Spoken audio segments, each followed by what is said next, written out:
You're listening to Sacks in the Basement, a production of the Broadcast Basement Limited, where every show is 30 minutes of good and comes from a basement bar on the south side of Chicago.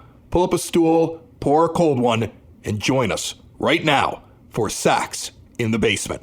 Heard everywhere podcasts can be found, and always at sacksinthebasement.com.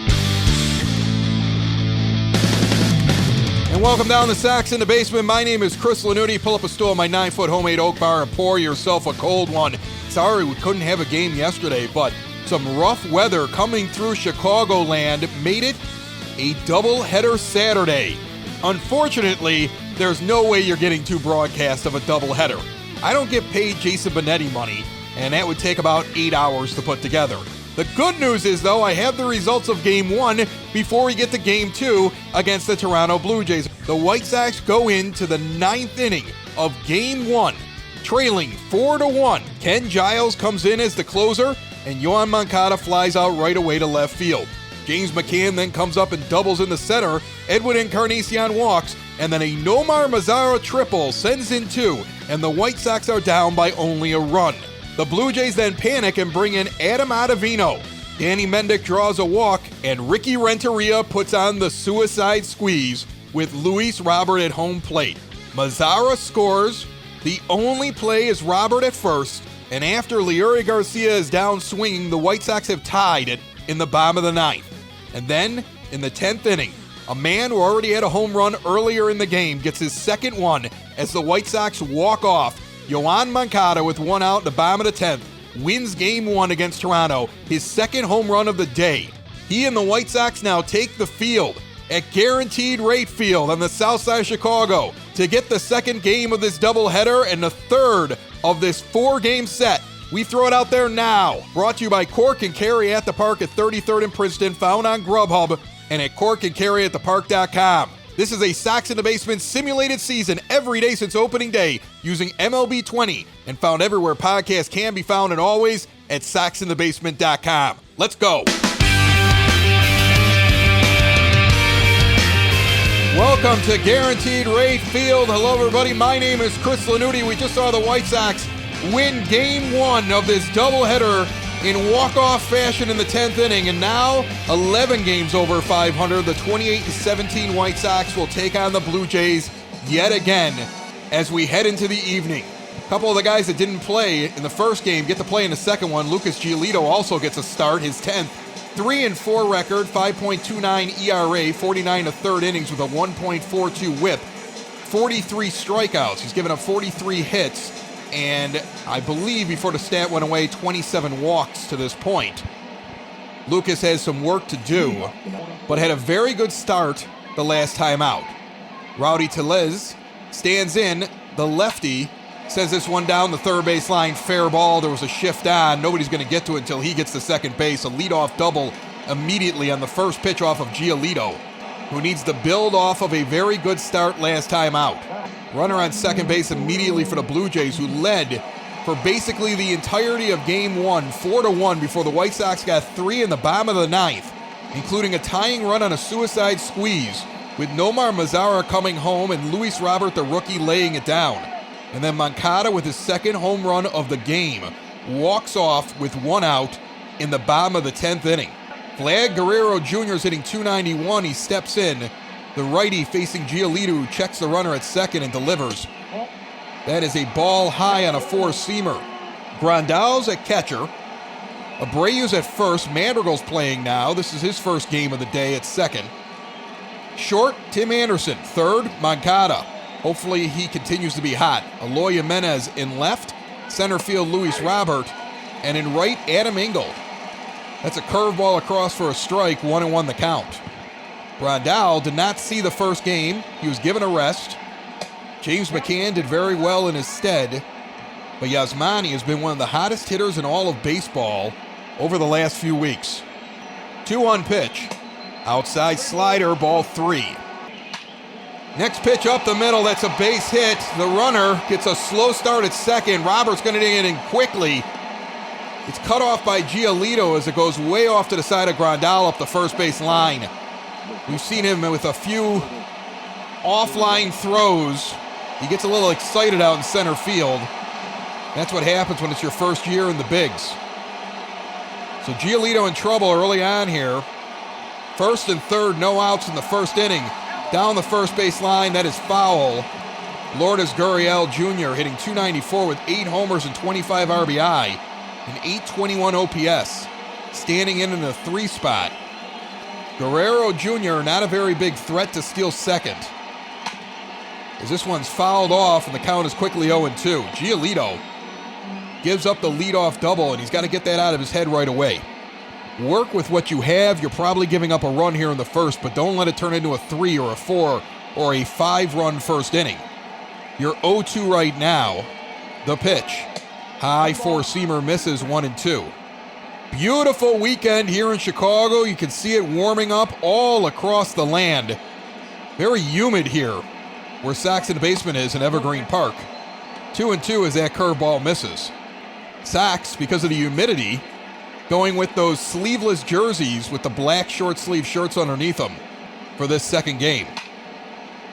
Fly out into right field, angles underneath it. Runner's not going to tag. He's going to go into Abreu.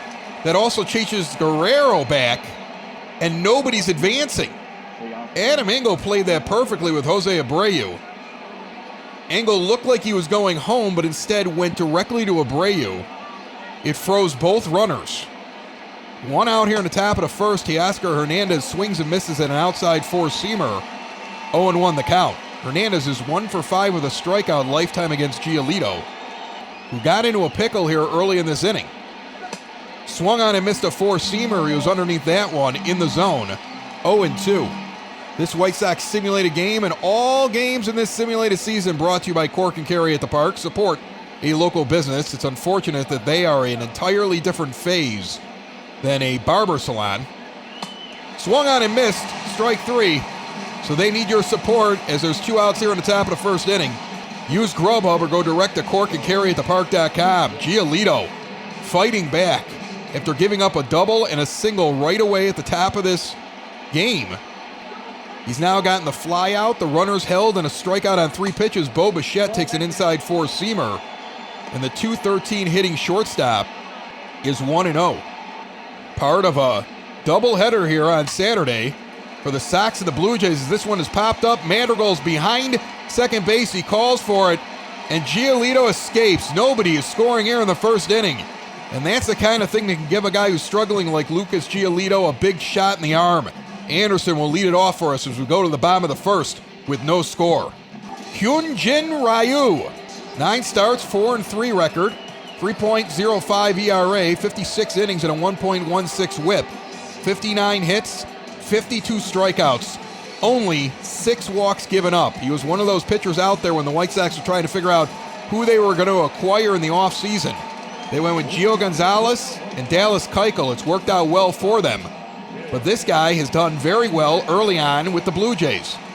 The lefty into the wind and an outside four-seamer called 1-0 to Tim Anderson. The Blue Jays came in a few games over 500, but if they lose this game, they will be even at 500 after dropping the first 2 to the White Sox 2 days ago and then earlier on today. The 1-0 pitch. Swung on and driven deep down the third base line, hooking foul from Anderson. TA took the first game off. Leury Garcia played short for him, so this is his first action of the day. As a high four-seamer misses 2-1. Ricky Renteria used a lot of his bench in that first game, was able to get away with a win in the 10th. As this one's ripped into left field, tailing back towards the corner, will go to the wall. Anderson's coming around first, heading in the second. The throw is not in time as he slides in head first. TA leads off the White Sox first inning with a double, his 14th of the year. And we're in business early. Yasmani Grandal's hitting .299 with 13 home runs and 35 RBIs, and his OPS is 1.025. And after a very slow start, he stands in 0-1 and takes an outside four-seamer, 1-1 the count. Ryu throws a changeup inside, 2-1 the count. I've been corrected up here. I think I had the name wrong at first. Hyunjin Ryu. I would have learned his name if he would have signed with the Sox, but he went to the Blue Jays. 2-1 the count. Anderson leads off of second. Grandal hitting from the right side, not his favorite thing to do. Swings and misses at a changeup, low and away, 2-2 the count. Now one in the dirt, the count is full. Anderson will not advance as it's scooted out in front of home plate, but was corralled in time. Payoff pitch ripped down the third base line, hooking foul, will reset. No outs here in the bottom of the first inning. No score if you're just joining us. Inside changeup misses. Grandal goes down to first, so the first two batters are on just like they were for the Blue Jays. Giolito was able to escape without giving up a run. What will Ryu be able to do as Jose Abreu steps in, hitting now .260. He has 10 home runs. He's been stuck on that now for weeks, in a slump. I don't think there's any other way to say it. His average has been steadily decreasing. Its peak was up in the high 280s. He's now down to hitting .260. He hasn't hit a home run in about, I want to say, at least 10 days. He's hit a cold spell, but the rest of the team is heated up around him as he sits in the 3 spot. 0-1 the count, the pitch. Swung on and ripped into the right center field gap. He must have been listening to me as this one's tailing back to the wall. It'll bounce off the track and off the wall. It's a double for Abreu. Grandal's in the third, and Anderson scored easily. The White Sox lead this game 1-0. As Yoan Moncada comes up, he has 8 home runs. 2 of them this season were hit in the first game today. He's playing both games in the 4 spot, starting at third base, hitting .331 as he stands in with runners on second and third. First pitch outside, 1-0 the count. Moncada checks up on a 4-seamer, low and inside, 1-1 the count. Yoan hitting from the right side against the lefty pitcher. Waits for Ryu, who's taking his time. Now the pitch. Swung on and popped back foul. 1-2 to the White Sox cleanup hitter. Contact's going to score a run, I would assume. The pitch. Outside, misses on a changeup, 2-2. Moncada swings, puts one down the third base line. Foul. Count remains even at 2. No outs. Bottom of the first, 2 on, 1 run already in. Swung on and sent down the third base line. Just foul. Almost skips over the bag fair. Hit in fair territory, then went foul. Did not get any of the bag, and now swung on and missed a 4-seamer high and outside, and Moncada goes down and looks frustrated at that. He felt like he was on him. He was way out in front of a few pitches. Eloy Jimenez will come up hitting .275, 11 home runs, 33 RBIs, and OPS of .899. Takes an outside cut fastball, 0-1 the count. Grandal on third, Abreu on second. Outside pitch misses. 1-1. 22 pitches so far for Ryu. 13 of them for strikes. Outside changeup misses. 2-1. He's working Jimenez low and away. All 3 pitches have been low at the knees and away as he tries to find something for Jimenez to reach for. That seems to be his plan. The 2-1 pitch. High and outside now on a 4-seamer, 3-1. A hitter's count with Encarnacion on deck. Swung on and fouled back up into the 300 level down the first base line. The count is full. The payoff pitch to Jimenez. Swung on deep out to center field. It will be caught. The throw coming in is not going to get Grandal. Jimenez sacrifices himself with a deep fly out to center and gets the second run in. McKinney does not have a big arm out there in center field. And 2 runs are in. Abreu held at second, and Edwin Encarnacion comes to the plate hitting .264. With 2 gone, a runner on second, and 2 runs already in here in the bottom of the first. High inside cut fastball, misses 1-0. He is tied for 6th in the American League with 13 home runs. Yasmani Grandal also has 13 home runs and is tied for 6th in the AL. To see multiple guys on that top 10 list is a good sign for a White Sox team that was deficient in home runs compared to the rest of baseball last year. And they added a lot of power going and getting Grandal and Encarnacion. And when Luis Robert starts going, and Eloy Jimenez continues to improve along with Moncada, this offense is only going to get better. It's already one of the best ones in the AL and the major leagues. 2-1 pitch. Hits the outside corner. Count is even at 2 to Encarnacion. Off speed pitch. High and outside in the zone. Ryu on 30 pitches Number 31 is swung on and missed. A four-seamer low below the knees. Encarnacion couldn't hold off. He's down on strikes. But the White Sox, after one, lead this game 2-0. Randall Grichuk is hitting .318. 9 homers, 25 RBIs, a .949 OPS. The outfielder stands in the right-handed batter's box is Lucas Giolito, who at one point must have worried he was going to let this game get out of hand right away in the first inning. Now leads 2-0 as we lead off the second. Giolito needed 16 pitches in the first inning. The first pitch here is a ball. Next offering swung on and put out into center field. That's a base hit that falls in front of Robert. Third hit of the game given up by Giolito. And for the second inning in a row, the leadoff man is on with a solid base hit. Reese McGuire's hitting .337, the lefty. Swings and misses at a four-seam fastball, thigh level. 0-1. Good crowd, there always is when we have a doubleheader. And here in Sox in the Basement, our doubleheaders don't make you leave the ballpark and come back in. No, we keep you good and liquored up for 2 straight games on 1 single ticket, because that's how doubleheaders should be. 0-2 the count now after a foul ball. Inside four-seamer misses 1-2. And I get why there aren't those normal doubleheaders that we're all used to. For the price of 1, get 2 games. I get why it happens. As that pitch misses, 2-2 the count.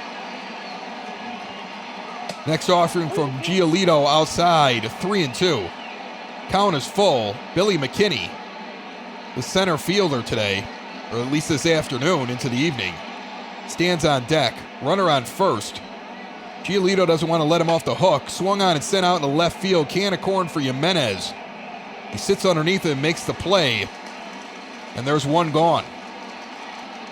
I always say my favorite doubleheader was against the Yankees years ago as a young man in the Bullpen Sports Bar, back when it was called that. And it was new. There was no seating out there. And as many people who could pack out there could get out there. You didn't need a pass. There were no rules. Anybody and everybody could go out there. As long as you were 21 and over, you can get into the bar. 1-1 the count now to McKinney, with 1 out and a runner on first. And the White Sox are playing the Yankees in one of those games where they don't clear everybody out, and liquor sales aren't getting cut off at the end of the first game, as a circle change is fouled off 1-2. And it's getting rowdy in the bar, as it should be. It's a ball game, for crying out loud. Swung on and fouled off, 1-2 the count remains. And in the middle, I want to say late in the second game, Paul O'Neill, a notorious grump, swung on and missed by McKinney. That's a strikeout for Giolito. 2 outs here in the top of the second. Goes back for a ball hit to the wall against the fence. And as he got to the fence, many patrons grabbed onto his jersey. Now, I didn't grab his jersey, but I have to admit, at that age and that drunk, I tried. And they held O'Neill to the fence. An extra run scores. The umpire does not call interference. O'Neill loses his mind and turns around and starts yelling at the fan base. And somebody threw a beer to hit O'Neill perfectly. Perfectly. They cleared the bar, and the next day you had to have passes to go in there. That is a true story. The next season there were seats, and that was the end of the herd mentality inside of the Bullpen Sports Bar in the early days of what is now Guaranteed Rate Field. 3-0 to count to Kevin Biggio. Kevin hit a home run in Game 1. Part of the 4 runs the Blue Jays put up. Giolito pitches around him and walks him, so there's 2 on now with 2 out in the top of the second. Runners at first and second. So Rowdy Tellez steps in with a double in the first inning. He's 3 for 9 so far in this series. The lefty faces Giolito for the second time, and inside four-seamer catches the corner. 0-1 the count. He's 3 for 5 lifetime against Giolito if you count the first at bat of this game. Outside circle change, 1-1. Next offering Pop back foul and a slider inside, 1-2 the count. Giolito for the second inning in a row has 2 outs with 2 on. Swung on and missed. He struck him out, so Giolito is spreading out the base runners. 4 base runners in the first 2 innings and nobody's crossed. Midway through the second, Sox lead 2-0. Adam Engel's going to lead off in the 7th spot, hitting .328 for the White Sox. Here in the bottom of the second, he takes an outside high pitch for ball 1. 1-0 the count. Engel was a 19th round draft pick. For anybody that questions Major League Baseball cutting their draft to 5 rounds, all you have to do is point at Adam Engel, and while he's not a superstar, he is definitely a major leaguer that helps this organization as he pops up down the first base line that'll be caught in foul territory for the first out. But you can't argue with me that he's not a Major League Baseball player, and he would not have been drafted under these new rules. And you wonder whether or not an Adam Engel even goes to the minors for just $20,000 a year during a tumultuous time when minor league clubs are going to start cutting their size down. Major League Baseball is trying to cut down the minor leagues. So you heard James Fox a few days ago here on this broadcast. It was the last game of our road trip, if I'm not mistaken, against the Padres. If you want to go back and listen to the 3rd and the 7th inning, he has some very interesting things to say about that draft, and also the negotiations between MLB and the MLBPA, as Nick Madrigal is 3-1. He was 3-0 before an inside pitch caught the corner. He's hitting .263. The next offering, outside cut fastball, catches the plate, 3-2 the count. So Mads, with the count full, swings and fouls this one back into the catcher. They'll reset. 1 out here in the bottom of the 2nd inning. White Sox up 2-0. Madrigal swings on this one and sends it out into the right center field corner. It will not get down quick enough, and the play will be made. He is out on the fly out. Ryu has 40 pitches with 2 outs here in the bottom of the 2nd. White Sox batters making him work early that may pay off later on is Luis Robert, hitting .178, but the big suicide squeeze sacrifice in the first game, and now he lifts this one out deep in the right center field, and he's going to get to the wall, and off the wall. Robert's already rounding second base. Now he'll think again. He will retreat back to second for the double. I feel like he could have made third. They're going to hold him up. He was at least a third of the way to third. I said that right? Yeah. And then you see him put the brakes on and dive back to second. So the stop sign was up, and he felt like he could do it. So we'll see who was right as Tim Anderson comes up 1-for-1 with a run scored. Robert with speed on second base with 2 outs here in the bottom of the 2nd inning. Inside 4-seamer low, taken for a ball. Robert has 17 stolen bases so far this season. As this pitch is lifted out into center field, can of corn, it wouldn't have mattered. Either way, that's an out. Ryu escapes, but the White Sox still lead 2-0 after 2 here on the south side. Chicago White Sox pitchers still lead all of the American League with the lowest opponent's batting average of .232. They're second in the American League with a whip of 1.28 across the entire staff. Fourth in the AL and ERA with a 3.88. At one point, a few weeks ago, they led not only the American League, but the major leagues in all those categories. Vlad Guerrero Jr. is 1-for-1 with a single in the first inning, but he was left to rot on the base paths. And Lucas Giolito into the wind in the pitch, and the first pitch low and away, a 4-seamer. 1-0 the count. Vlad 3-for-6 with a double against Giolito in his short career. An inside circle change catches the zone. 1-1 the count. Next offering. Swung on and sent out in the right field. That will be caught for the out. 1 gone. Lourdes Gurriel's going to come up 0-for-1. Into the wind is Giolito. Swung on and sent out in the left. In comes Jimenez on his horse. Makes a great play. So they're throwing the leather out there in the corner outfield positions. Engel had to come in quickly. And now Jimenez, both of them making the play. 2 quick outs here to start the family waterproofing 3rd inning as the White Sox lead 2-0. Teoscar Hernandez stands in, swings and misses at a 4-seam fastball, 0-1 the count.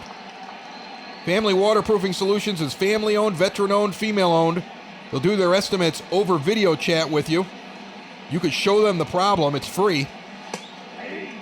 They also have traditional methods to do things safely for you and your family and for their workers. They've got great financing.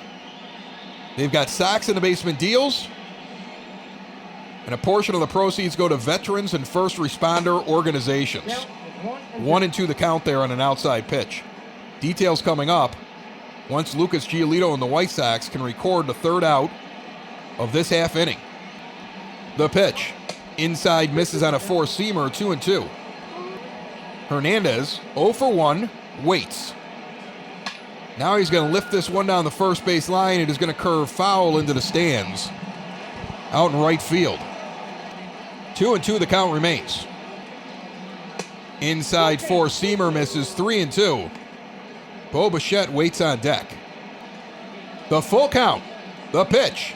Outside misses on a slider. He walked him. So Giolito almost has a clean inning, but he will put on a base runner. He is up to 49 pitches here, trying to get through to 3rd. Bo Bichette's 0 for 1 with a pop out in the 1st inning. His .211 average is not indicative of what I think he is going to become here in the majors. He had a very good back end of the season and a very good spring training. But once things started this year, off to a slow start. He is, though, hitting over 300 in his last 5 games. 1-0 count, the pitch. Misses outside on a changeup. 2-0 the count. Too many pitches early on here for Lucas Giolito if he's going to go long in the game. Sox were fortunate enough, only 3 pitchers were needed in game 1. Outside fastball hits the zone, 2-1. Reynaldo Lopez went 6. Kelvin Herrera went 2. Evan Marshall went 2. And the White Sox walked off in the bottom of the 10th. Everybody else is pretty much available. I would say with the exception of Michael Kopech, who, even though he's in the bullpen, did pitch a good amount of innings and will likely be held out of this game. That's a base hit up the middle from Bichette. There's 2 on now. Runners at 1st and 2nd. So Giolito, even with 2 outs, needed to put 2 guys on here to make it interesting. There's been 2 Blue Jays runners on in each of the first 3 innings. Randall Krawchuk takes an inside strike, 1-1 the count. He is 2nd on the Blue Jays with 9 doubles so far this season. He's 1 for 1 in this game. Giolito sitting on 55 pitches. Checks back at Hernandez on second base and delivers. Swung on and popped up into center field. Robert's going to take 2 steps back and wait for it. And that took a while to come down, but that is the 3rd out of this inning. Foundation issues not properly handled can be costly. Family Waterproofing Solutions is owned by Ken, a veteran of the United States Marines, and his wife Maria, making them a veteran-owned business and a female-owned business that will diagnose and repair wet or leaky basements. And while they're located on the Sox side, Family Waterproofing services the entire Chicagoland area and Northwest Indiana. And now, after taking time off to ensure they can do things safely and securely for you, Family Waterproofing is back in business and doing jobs. Plus, part of the proceeds for every job that they do are donated to veteran and first responder organizations to support our frontline defenders. And currently, Sox in the Basement listeners have access to special pricing when they contact Family Waterproofing Solutions now, 708-330-4466, or visit them today at FamilyBasementWaterproofing.com.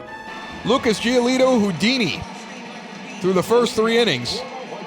Yasmani Grandal now comes up to the plate to lead off the bottom of the 3rd. He walked in the 1st and scored on a sac fly. He's hitting .299. He's on the right side of the plate. As Ryu, the lefty, delivers an inside 4-seamer that misses, 1-0 the count. Next pitch low and away, 2-0. 2-0 pitch misses below the knees down the middle of four-seamer. 3-0 the count. With Abreu on deck, who already has a double, and waits, hoping for a base runner. High fastball catches the zone, 3-1. Tampa Bay leads Baltimore right now at home, 4-2. Outside cut fastball misses. He'll take his base. Meanwhile, the Twins and the Indians are going to beat each other up this weekend. That's a good thing for us. The Twins leading 7-2 in Cleveland right now. It's about time they played each other. We've taken 2 out of 3 from the Twins and 2 out of 3 from the Indians to date. We have some more Twins coming up here this month. We're going to see them for 6 total games in the next couple of weeks. As Abreu swings and misses at the first pitch. 0-1 the count with Grandal on first base. No outs, bottom of the third. Abreu already has an RBI double.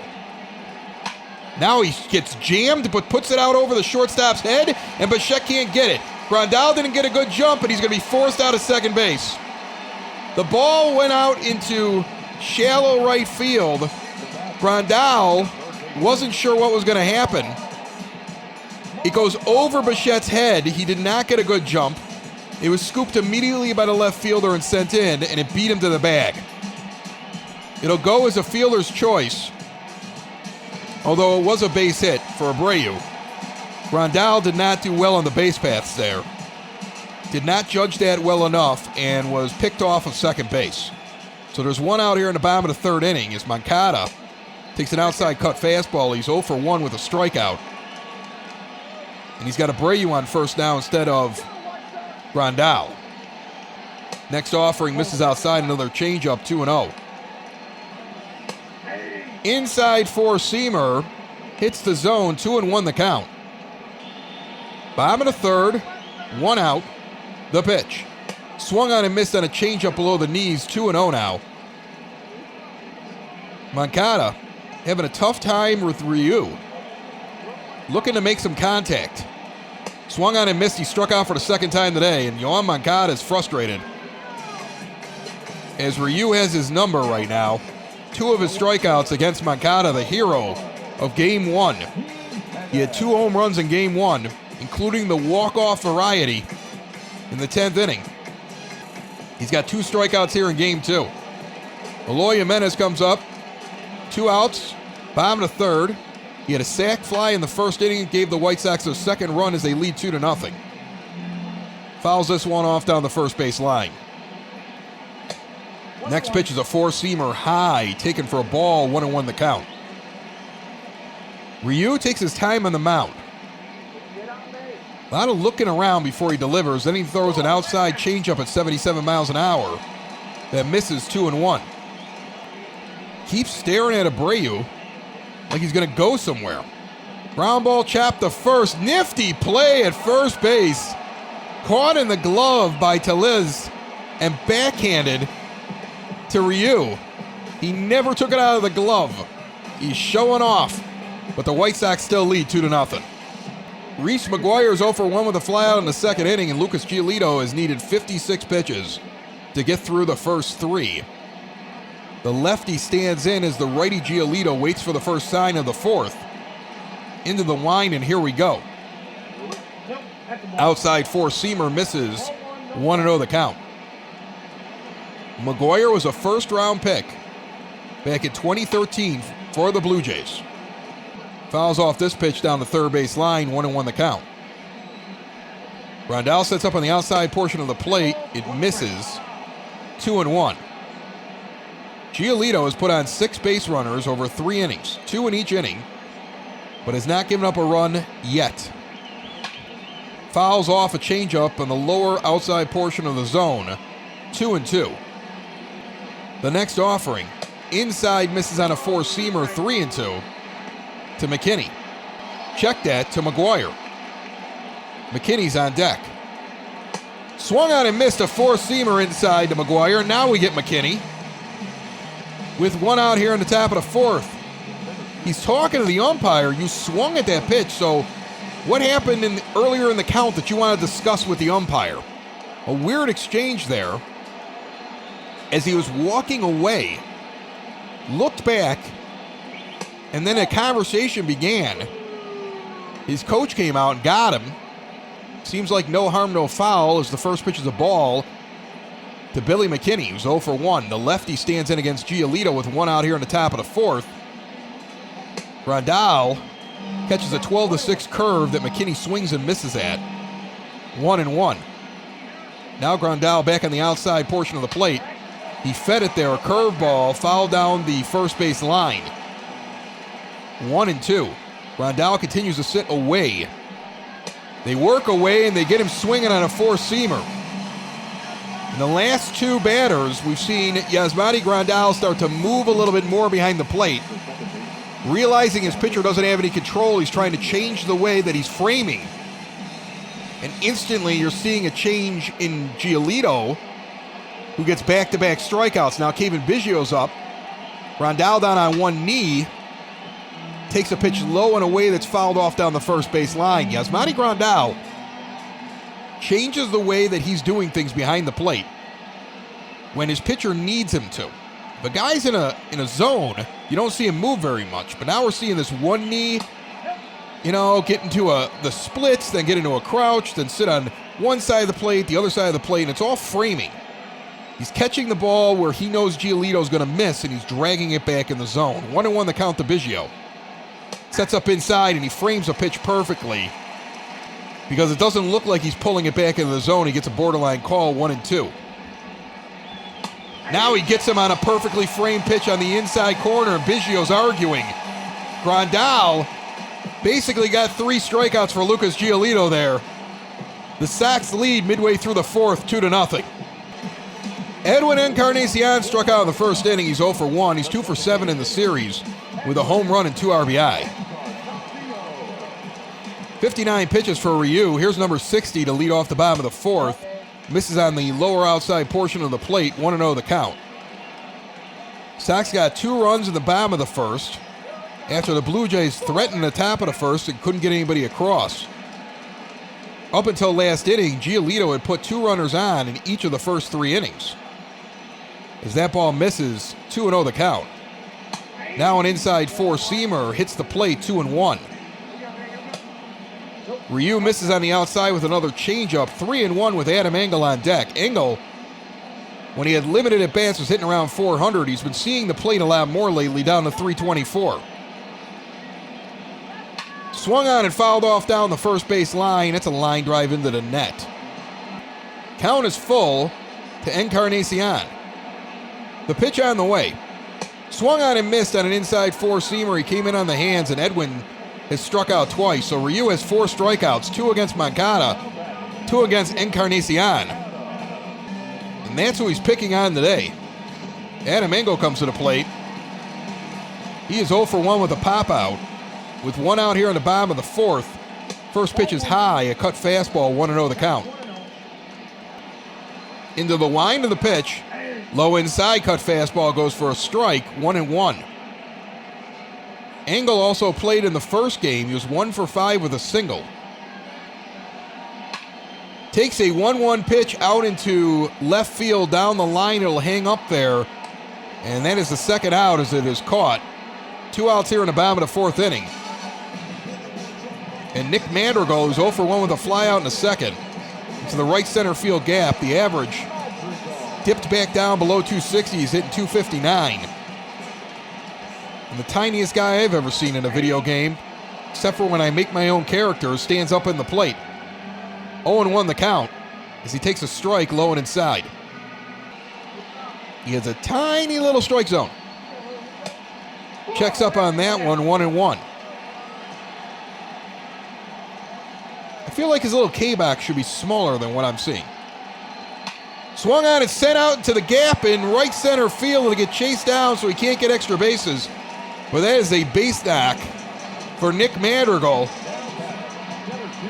If that got in between those 2 outfielders, that was at least a double and maybe a triple. We've seen him do that before. He likes to go in that direction. Takes what the pitcher gives him. Madrigal's on first. 2 outs, bottom of the fourth. Roberts up 1 for 1 already, as he has been slowly starting to heat up, and he takes a high 2-seamer for ball 1. He doubled in the second inning. The average is up to 185 now. He was a big part of the comeback in game 1 of this doubleheader. Next pitch on the way, foul back. Count is even at 1. Madrigal with a healthy lead over at first. Inside four-seamer taken for a strike, 1-2 to Luis Robert, the rookie. 92 mile an hour on the gun. Ryu with the check of the runner at first. Boop! Ryu checks the runner at first and throws one outside, 2-2. Now working quickly back to Robert. He'll foul off a changeup at the knees, protecting the plate.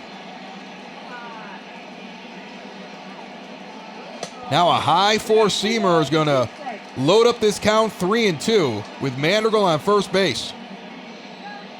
Here's the pitch.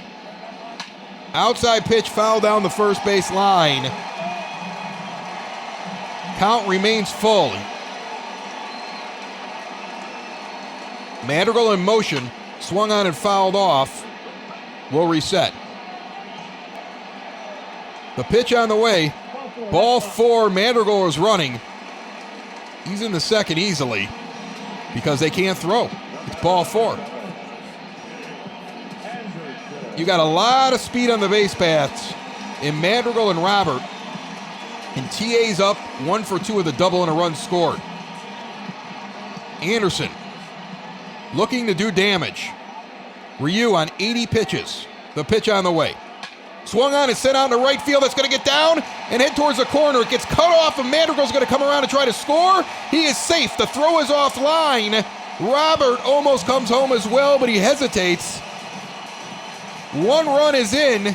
A double for Tim Anderson. Second and third, still lots of speed, and Yasmani Grandal comes up with a walk in the third inning. And the first pitch is ripped down the first base line. If it's fair, that'll score 2. 1 run is in. Anderson comes around. He will score. Grandal's on his way into second base. He is safe under the tag. And the White Sox have broke open this game and lead 5-0, getting 3 runs here in the bottom of the 5th inning. First pitch to Grandal. He goes opposite field, hitting from the right-handed side of the plate. Down the line. Even closer to the line than where Anderson's was. This one gets down into the corner, and both runs will score from second and third. He's in with the double, and that's it for Ryu. The Sox chase him with 2 outs. And in comes Sam Gaviglio. 16 games, 0-1 record, 31 2/3 innings with a 2.27 earned run average. He's a right-handed pitcher. So the switch hitters are going to the other side of the plate for now. And Jose Abreu's up 1 for 2 with a double and an RBI. And the first pitch low and inside for a ball. Bottom of the 4th inning, the White Sox chase Ryu. He only goes 3 2/3 and gives up 5 runs. He had been excellent coming into this game for the Blue Jays. Sox have made plenty of good pitchers look bad. With this powerful offense as an outside pitch misses 2-0. And now they're on a run. We've been seeing them lately win a lot more games than they lose. And they are chasing the Twins at breakneck speed for first place in the AL Central. Slider swung on and missed inside, 2-1 the count. Grandal leads. The pitch. Ripped out into the right center field gap. This is tailing back to the wall. It is off the top of the wall. Run is going to score. Abreu into second. He just missed a home run. That was a foot short of being a 2-run homer. Instead, it is his second double of the game and his 13th on the season, and yet another RBI for Jose Abreu. Both of his hits have gone into right center field. Deep. And Moncada, who has 2 strikeouts from the right side of the plate, gets the bat lefty. Stands in with his .327 average, and the first pitch on the way, low and inside a sinker, taken for a strike, 0-1 the count. The White Sox have gotten 4 runs with 2 outs in this inning. With 2 outs, Madrigal gets on. Robert gets on. Anderson gets a hit. Grandal gets a hit. Abreu gets a hit. All of it with 2 outs. 0-2 now, though, to Moncada. The pitch on the way. Swung on and chopped to first, scooped up. It'll be an unassisted 3 putout at first base. Yoan is 0 for 3 in this game, but after his first game and what his team is doing here in the second game, I don't think he's that upset. After 4, the Sox lead this game 6-0. You have reached the DP3 Tech 5th inning. DP3 Tech partnered up with Microsoft, and they have found a much better way for you to do all of your work.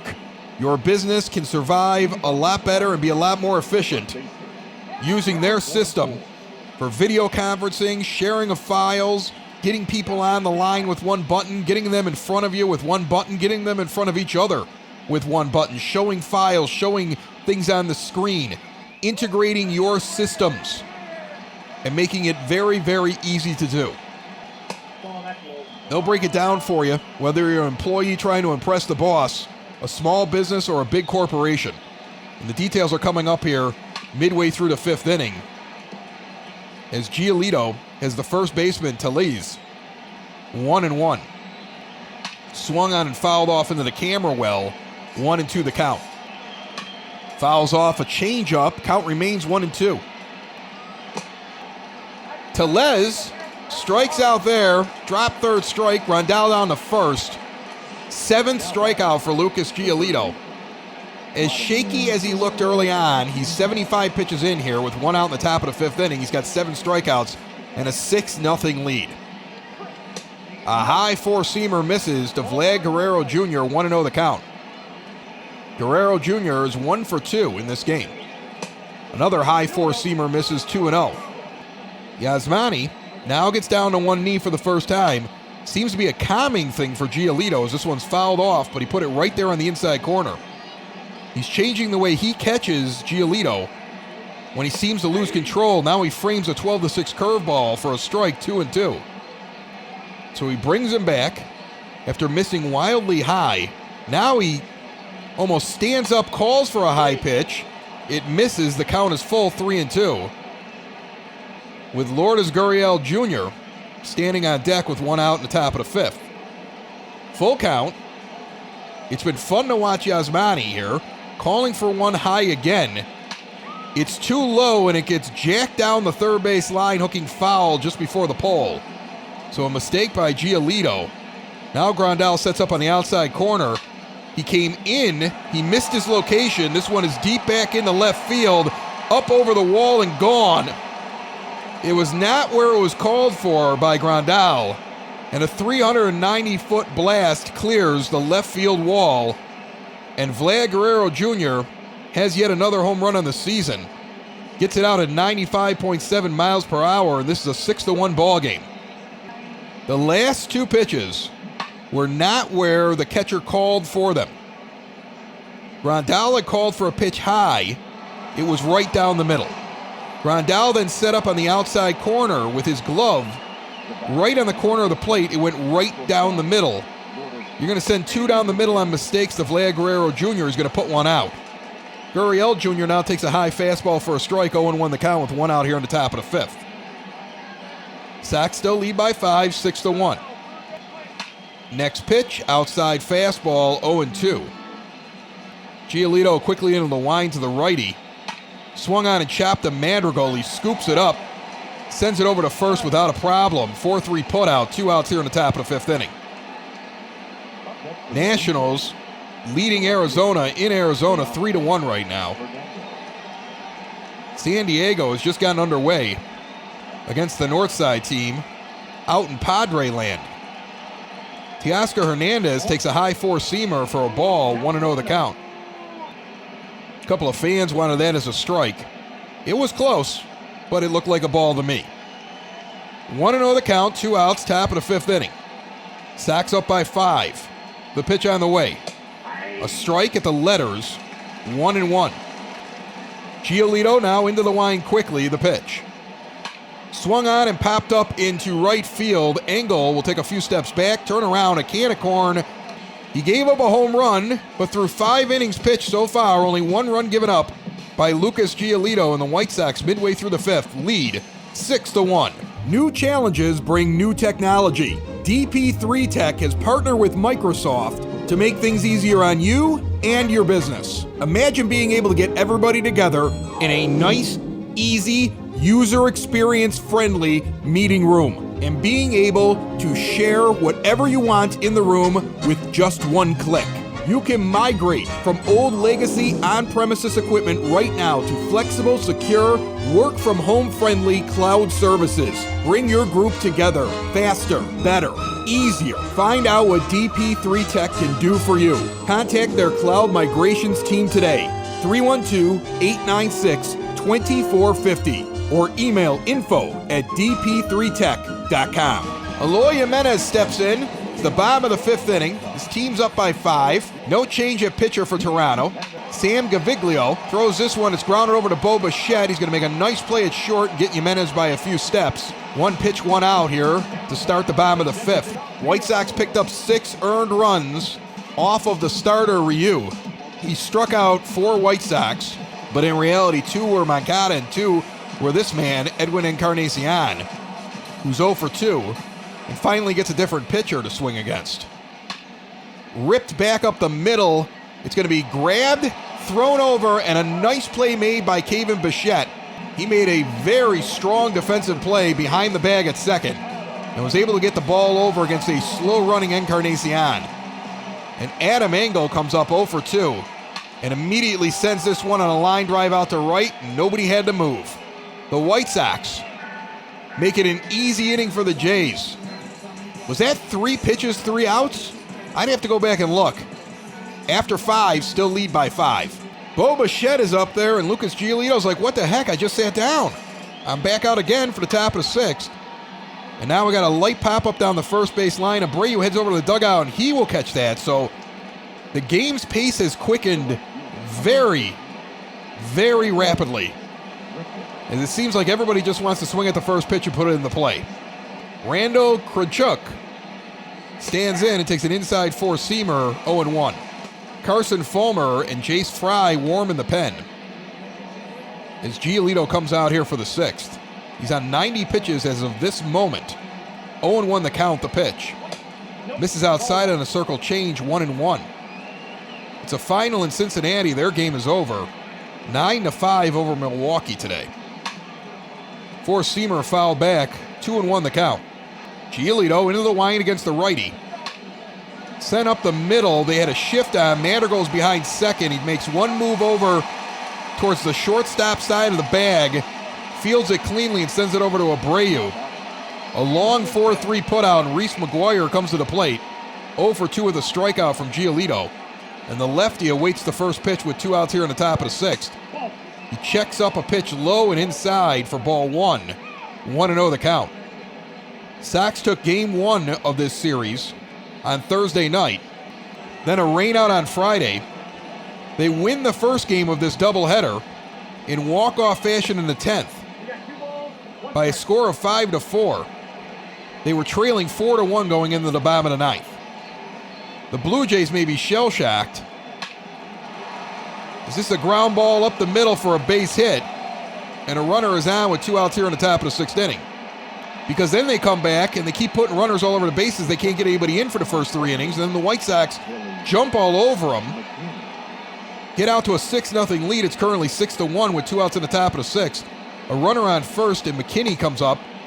Check swing. It was close. I think he went around, but they're going to give him the ball. 1-0 the count. Giolito trying to get through 6 innings here before turning it over to the bullpen, but the bullpen is ready, I would assume, at this point. Ball is popped straight up, right in front of home plate. The mask is off. Grandal catches it. The Sox are through 6. Lucas Giolito was a little shaky today, but he gave up 1 run over 6, throwing 100 pitches even. And we head into the bottom of the 6th inning with Nick Madrigal 1 for 2, hitting .271 with a single and a run scored at the plate. Inside slider, catches the zone, 0-1 the count. Comes back inside, and Madrigal with a short hopper to Biggio, his counterpart. He'll make a nice play and get it over to first. 1 out here in the bottom of the 6th. Luis Robert comes to the plate. He's 1 for 1 with a double. He also walked and was part of the big inning the White Sox had that got them 6 runs in total at that point. Now he flares one out in the right field. It's a base hit, and Robert is 2 for 2. And he's having a really nice day when you combine the suicide squeeze he was a part of that tied up the game in Game 1 and gave the White Sox a chance to win it in the 10th. Tim Anderson is 2 for 3 with a double, a single. He's driven in a run. He's scored a run. He's got a runaround right now who leads all of Major League Baseball in stolen bases with 17. There's one out here in the bottom of the 6th. Robert wastes no time. He's off and running. Inside pitch, call the ball. He is underneath the tag and safe head first. He has his 18th stolen base on the season. And it is fun to watch him steal bases. I want to see a lot of that over his career. 1-0 count now to Anderson. He's got a runner in scoring position with one out here in the bottom of the 6th. The pitch. Misses low. No, they're going to call that a strike. A slider that was clearly below the knees brought back up into the zone. Count is 1-1. Gaviglio delivers a low sinker that misses. 2-1 the count. TA waits patiently. The righty looks in for the sign and delivers. Swung over the top of a sinker. 2-2 the count is even. Robert trying to get his attention on second. He is glancing at him, but he's focusing on TA. Here it comes. Swung on and fouled off a high outside slider. He's fending things off at this point, trying to protect. With the count even at 2. The next offering. Swung on and missed a sinker. Dove out below the bat. That's the second out of the inning, but Yasmani Grandal's 1 for 1 with a double. 2 RBIs, 2 runs. He's gotten on base a few extra times. He's hitting from the left side where he's deadly. He's hitting over 300 now. And he has been the player of the month for the White Sox. An inside sinker misses 1-0. It feels like we're constantly making him the player of the game. He was a player of the game in a game where he came in with a pinch hit 3-run home run in San Diego. 1 at bat and an inning catching. Player of the game. That's the effect that he has had, and he's had a big effect on the pitchers. You can see him help Giolito a lot today in this contest. He's 2-0 right now with 2 outs here in the bottom of the 6th as Robert leads off of second. The pitch. Swung on and ripped towards right field. It gets by Biggio. That's a base hit. Robert's going to try the arm. In right field, he is safe as the throw is up the third base line, and he was past it before it got there. Sliding all the way across home plate and tumbling into the grass. Robert is the 7th run of the game for the White Sox. Another RBI for Grandal, and trust me, he's got 3 RBIs so far in this game and multiple hits. He's probably going to be the MVP again. 7-1 as Abreu comes in. He's 2 for 3 with 2 doubles and 2 RBI. He's chasing him. It's a contest between the 2 and the 3 hitter as to who had the biggest contribution today for this team. Abreu's average up to 267. It dipped as low as 260 at the start of this game today. He has been struggling, but a very nice game so far. Sox get another run. Lead by 6. Now he rips this one out in the right center field for the 3rd time. This one's trailing back to the wall. Gone! Jose Abreu puts out his 11th home run, a 2-run blast. He has hit 3 right center field gappers today. 2 of them off the wall for doubles, and now this one clears at 410 feet at 100.2 miles per hour. Grandal will score. It is a blowout at this point. 9-1. The White Sox lead here in Game 2. Going for the doubleheader sweep. Into the night sky it goes. And after some fireworks, Thomas Pannone comes in. 17 2/3 innings over 17 games, 8.15 earned run average. Yeah, he's a mop-up guy, and that's a good thing for the White Sox. A long day for these players, but a much longer day for the Blue Jays. The White Sox are having fun. Here's Moncada 0 for 3 with a ground out in the 4th inning, takes an inside 4-seamer for a ball, 1-0 the count. 2 outs here in the bottom of the 6th inning. 9-1 White Sox. High inside 4-seamer, 2-0 the count to Moncada. 2 home runs earlier today in Game 1, including a walk-off blast in the 1st inning. Now he nubs one in front of home plate. He'll be sent down for the 2-3 putout. 2 games for Moncada today. He might be getting a little tired. He's got his shoulders slumped as he walks in, but the White Sox add on more runs, and after 6, they lead 9-1.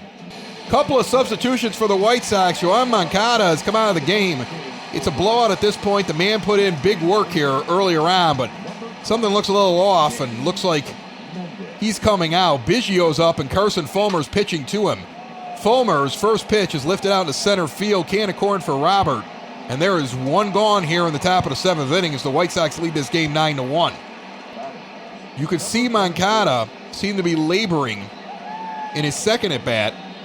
He had 2 strikeouts so far. And then a very weak ground ball the first, and then he couldn't even get it to the pitcher on the last one. He had 4 at-bats in this game. As Tellez steps in, and Fulmer throws a changeup low below the knees, 1-0 the count. So Mendick's going to finish it out for him. He played for almost 2 full games here. And I think when you're playing a doubleheader, and he's one of your star players, if the guy looks at you and he looks tired, even if he says he wants to stay in, you pull him out. And I agree with that when you have that big of a lead. 2-0 the count. Fulmer delivers. Swung on and popped up into shallow left field. Coming on is Jimenez. He will get there in time and make the play. And there's 2 gone here in the top of the 7th quickly. Vlad Guerrero Jr. is the only guy that scored a run for the Blue Jays in this second game of the doubleheader. He's 2 for 3 with a single and a solo home run off of Lucas Giolito. Carson Fulmer delivers the first pitch down the middle, a 4-seamer for a strike. 0-1 the count. Fulmer, who many, including myself, had real doubts with, has come on very early on in this season doing very well as he gives up a base hit to Guerrero Jr. He's 3 for 4 today. He's really the entire offense for the Blue Jays. So a 2-out hit off of Carson Fulmer. He was going to make the team because he was out of options and he was a draft pick. I get that. But I didn't think he was going to survive the Michael Kopech return. Instead, it was Jimmy Cordero, who after a quick start, 2 very good weeks where he seemed unhittable, and they were leaning on him a lot, started to show some cracks, and then it just felt like he was coming in and they knew everything he was throwing. Maybe he's tipping. Maybe he's not following what the catcher's putting down, as this one's nubbed in front of home plate. Nobody's going to get to it in time to throw out the base runner. It was a swinging bunt for a base hit, and that's a 9-game hitting streak. That's a cheap way to get your 9th hit in a hitting streak. But now a 9-game hitting streak for Lourdes Gurriel Jr. as he bounces it directly in front of the plate, and it rolls 3 feet up the third base line. Fulmer was eventually the guy that got to it. He beat Grandal there. Next pitch, over to second, flipped over, and they're going to say he's safe. Hold on now. This inning's getting out of hand quickly. There's 2 outs. A ground ball behind the bag fielded by Madrigal, flipped over to Anderson at second base, and they're going to say that the runner beat the throw and didn't get forced out. So Gurriel in motion. He did beat it. I'm looking at the replay. And now all of a sudden we have the bases loaded for Bo Bichette in a 9-1 ball game. It looked like it was going to be a 1-2-3 inning in relief for Fulmer. He's in trouble now. And it's not really of his own volition. The ball was placed perfectly on the last 2 hits. Cheap hits for the Blue Jays. 0-1 the count now to Bichette. An outside fastball misses 1-1. Sometimes that happens. Now let's see if Fulmer can overcome. The sign put down by Grandal, an inside fastball taken for a strike. He hit the inside corner on a pretty pitch. 1-2 the count.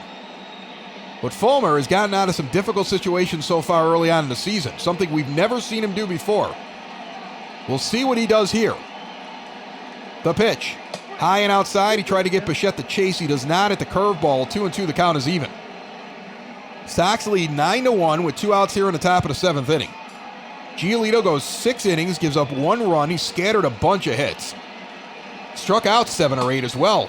A low 4-seamer misses. The count is full. Chris Schuck stands on base, the right fielder. And Fulmer likely to throw a strike here because he doesn't want to walk in a run. Meanwhile, the White Sox have a lot to play with, so you focus on the batter even if the bases are loaded. The pitch. Swung on and missed. Fulmer punches his fist into the air. Carson Fulmer, gutsy, getting out of that inning. They're going to sing the song, and we'll be back for the bottom of the 7th here on the south side. Eloy Jimenez is 0 for 2. He has a sac fly and an RBI. He's 1 for 6 in the series with that RBI. Still hitting in the 270s, but he's been slow against Toronto so far. Low inside fastball taken for a ball. 0-1 the count. Anthony Bass and Wilmer Font. Both righties warming up in the bullpen for the Blue Jays. The next pitch on the way, swung on and fouled back a four-seamer, 1-1. Now into the line. The pitch is low, a changeup from Pannone. 2-1 the count. Now an outside four-seamer misses, 3-1. Hitters count for Jimenez with Encarnacion on deck. The 3-1 pitch. Swung on and sent back up the middle, a base hit for Jimenez. It is actually going to roll to the wall as a shift was on. He's on his way into second base, and he's got a double to lead off the inning. It's been that kind of day for the Blue Jays and that kind of day for the White Sox. They have had guys all over the base paths and can't get him in. The White Sox keep hitting them where they ain't. Encarnacion's up. No outs here in the bottom of the seventh and a runner on second. First pitch sent out into deep left field, trailing back towards the wall. It is going to be caught at the track. Didn't have enough. Jimenez will hold at second. One out here in the bottom of the seventh inning is Encarnacion just missed that one, and Adam Engel's 0 for 3 with a line out his last time up. He's got a runner on second base, and Pannone stands in. An outside four-seamer thrown by him is missed. 1-0 the count. When I say it's missed, it missed the zone. Sorry, doubleheaders take a lot out of you. Swung on and fouled back. 1-1 the count. Fry continues to warm in the bullpen for the Sox. He sat down for a while. He's back up. Fulmer could theoretically start the inning if they want to and have him as the backup. Ground ball over to short. Bichette cannot get the base runner angle. He was too deep in the hole and the ball got there too slowly. An infield hit for Adam Engel off of Bo Bichette, who sat back on a ground ball. Jimenez held at second. First and second with one out. Madrigal comes to the plate. Nice hustle by Engel on that play. Madrigal's 1 for 3 with a single and a run scored. Takes an inside four-seamer for strike one. He's 1 for 6 in this series. He played on Thursday.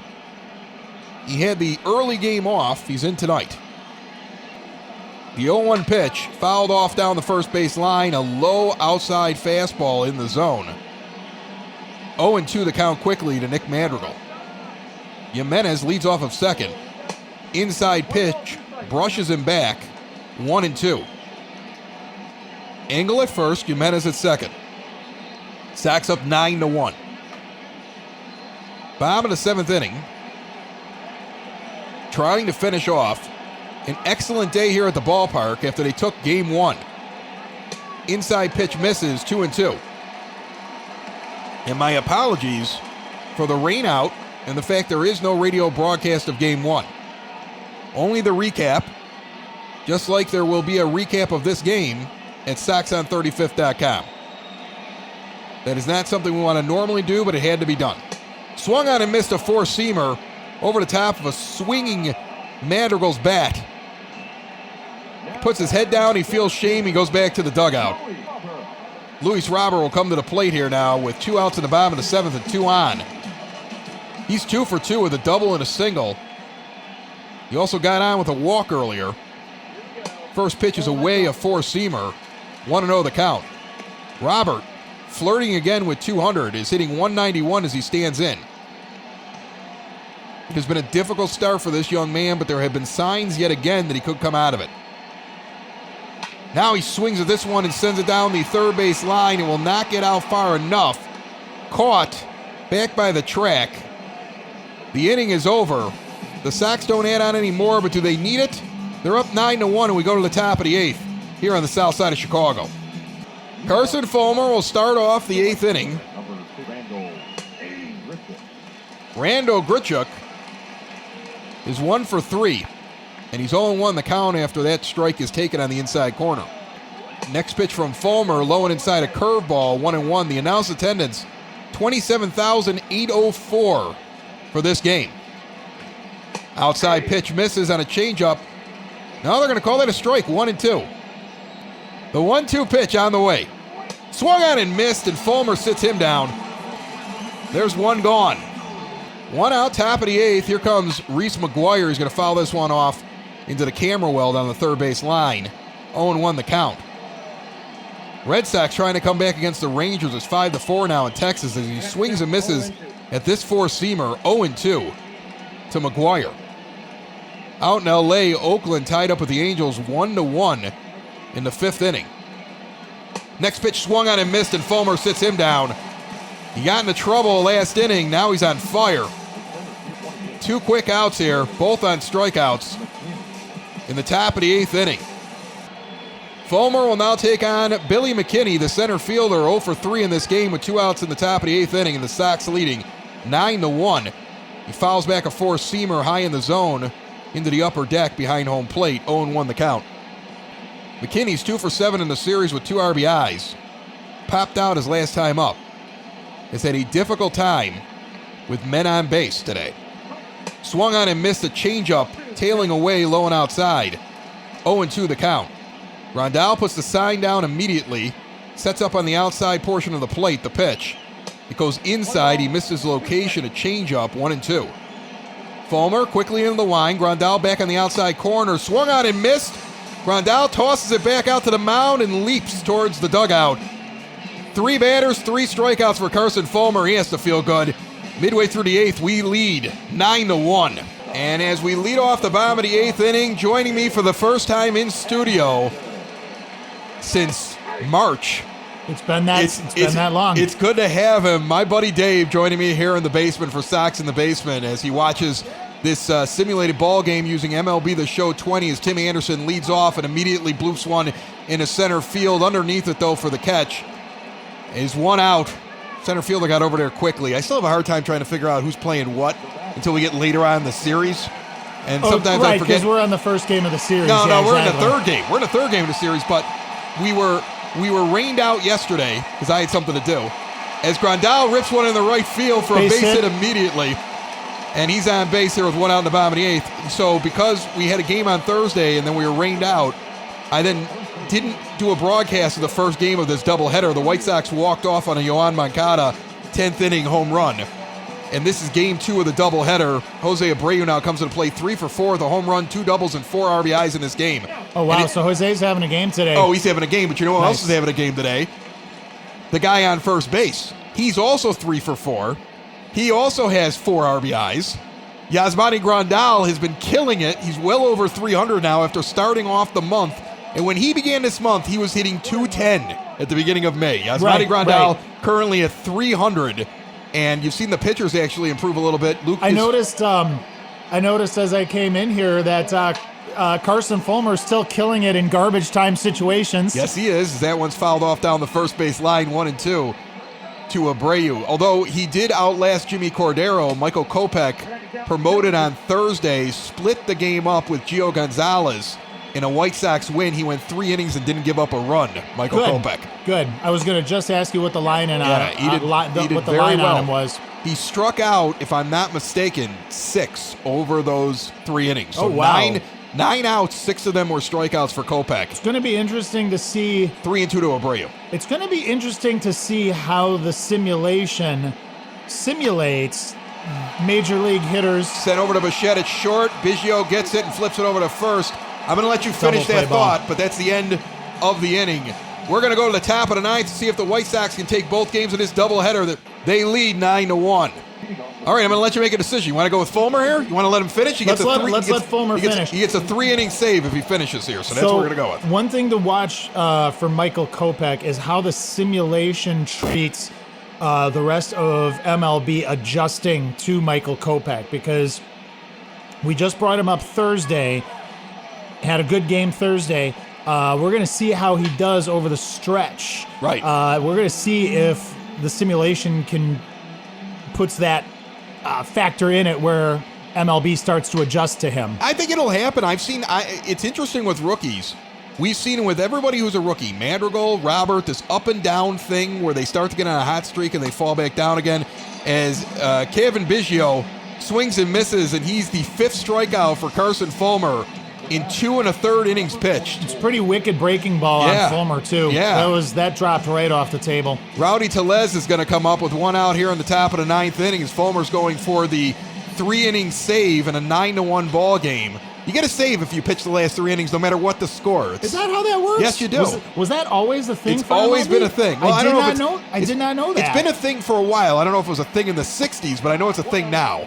So I don't know when they changed that rule. I'd have to look it up. Tellez is 1 for 4 and 1-0 in the count right here. You know, the interesting thing about Fulmer is that if you look at his ratings in a simulation, he's definitely not one of the starting 5 pitchers. No. Or not Fulmer, I meant Kopech. Kopech, who we were talking about. He's definitely not one of the starting 5 pitchers. That one swung on and missed 1 and 2. Nasty curveball inside of the zone, swings at and missed. But he is eventually going to make his way in there. But everybody's pitching so well right now, from top to bottom. There's nobody I want to pull out. So Kopech's going to get eased in as a relief pitcher, and that's a possibility. Swung on and missed a 4-seamer inside in at the shoelaces. 6 strikeout for Fulmer. It's like he knows you're here in the studio, Dave, and he's showing off. He knows I called him out 2 weeks ago. He knows I'm like, hey, Carson Fulmer, let's see what you can do in pressure situations. Yeah. Now, albeit this is not a pressure situation, but no.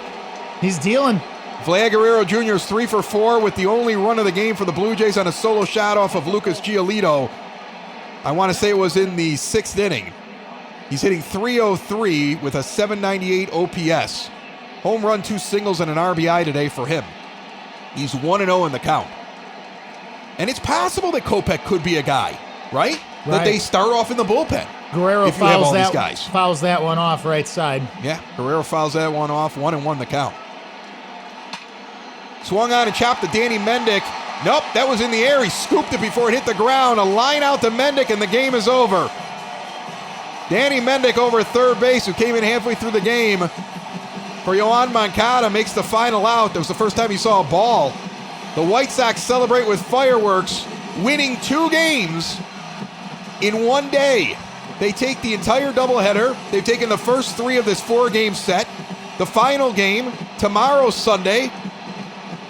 Let's go for a 4-game sweep. They haven't had one of those yet. They were up 3-0 on the Rangers earlier on this season at home and lost the 4th game. So they will try to go and do that.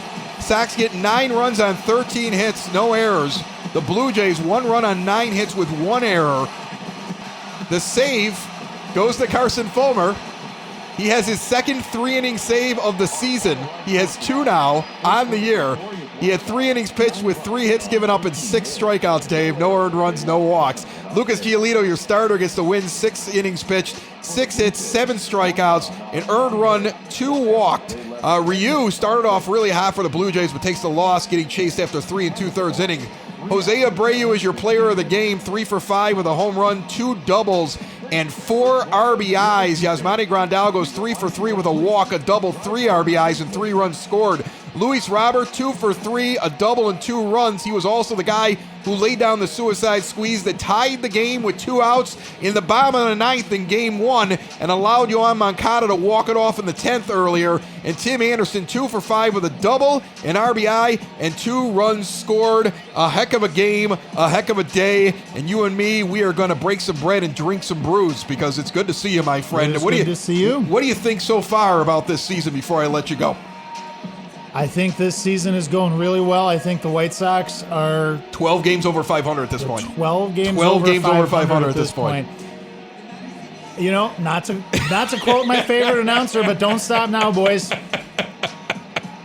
That's good words there. Those are words to live by. We will see you tomorrow as we try to finish this one out with a 4-game sweep. The White Sox are 12 games over 500. It's a beautiful weekend. Make sure you get out. Make sure you spend time with family and friends safely, of course. This game brought to you by Cork and Carry at the Park at 33rd in Princeton. Make sure you check them out on Grubhub or direct at corkandcarryatthepark.com. My thanks to Family Waterproofing Solutions and DP3 Tech as well. Check them out for all of your services. And this podcast, for fans, by fans, 30 minutes of good each and every week until we had to start simulating these ball games, has been simulating White Sox games since opening day, each and every day, and we'll be back tomorrow. Everywhere podcasts can be found and always at soxinthebasement.com. Bye-bye, everybody. Sox in the basement. Socks in the basement. Socks in the basement. Socks in the Basement. Heard everywhere podcasts can be found, and always on socksinthebasement.com.